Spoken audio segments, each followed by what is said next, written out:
I'm Mike Edgington. I'm the CIO at the Department of Conservation in New Zealand. We look after the digital services for around about 2,500 staff. We're really widely distributed over all of NZ and to many offshore islands down into the subantarctics as well. Our mission is digital services anywhere, anytime for conservation workers. So the Department of Conservation is responsible for approximately a third of the land area of the mainland of New Zealand. When you manage a third of the land area of a country as a conservation agency, you're interested in the well-being of two types of assets. One is the natural assets, so that's the forests, the rivers, the mountains, the grasslands. And the other is all the built assets which visitors use. We are the centre of the tourism industry in New Zealand, and most people who come to New Zealand come to visit those protected areas. So we have a conflicting potential with the work that we do. We're managing for visitors and we're also managing for the protection of the environment. The focus of the work of the department in terms of protecting the environment at the moment is what we call Predator-Free 2050. And that predator-free space is about removing rats, stoats, possums, which were imported from Australia, and also feral cats.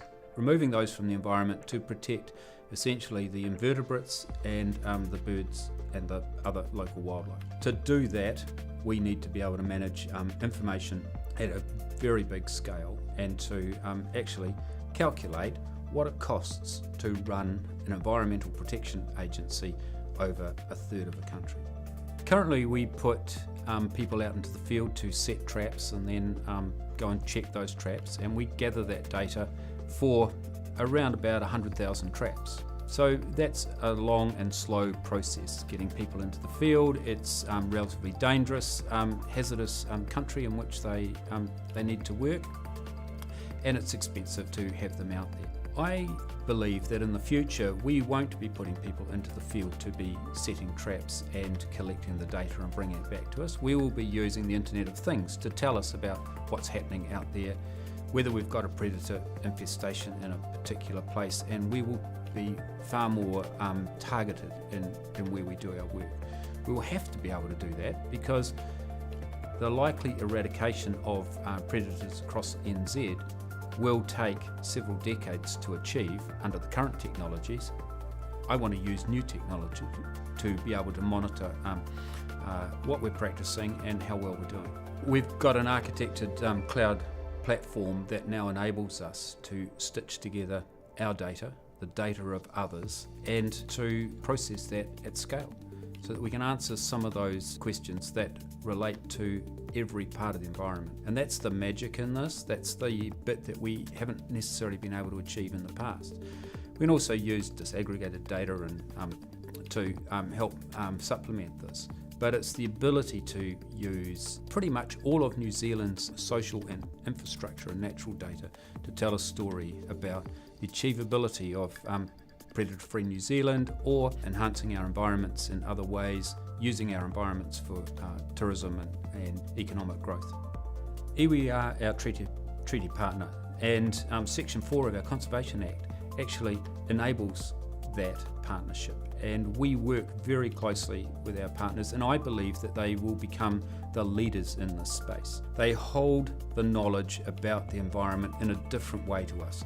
We've taken a very scientific approach, but there's another approach as well, which is the local community approach and their assessment of what the health of the environment looks like. I see the treaty partner as possibly the leader in this space.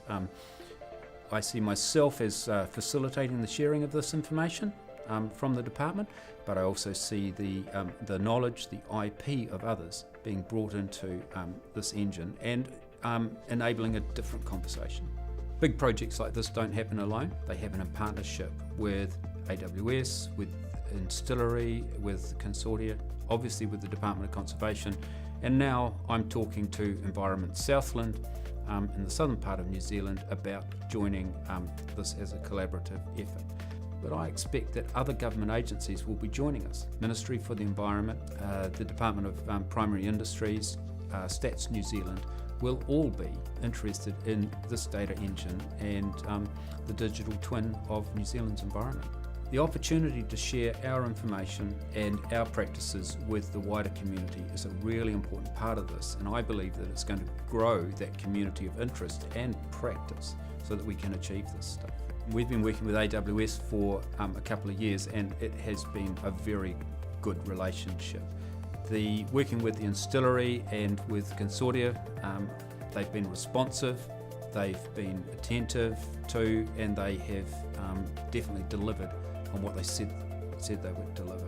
And I think that we've created perhaps a world first in conservation information management. I think that this has been a fantastic partnership in both innovation and also the speed to market.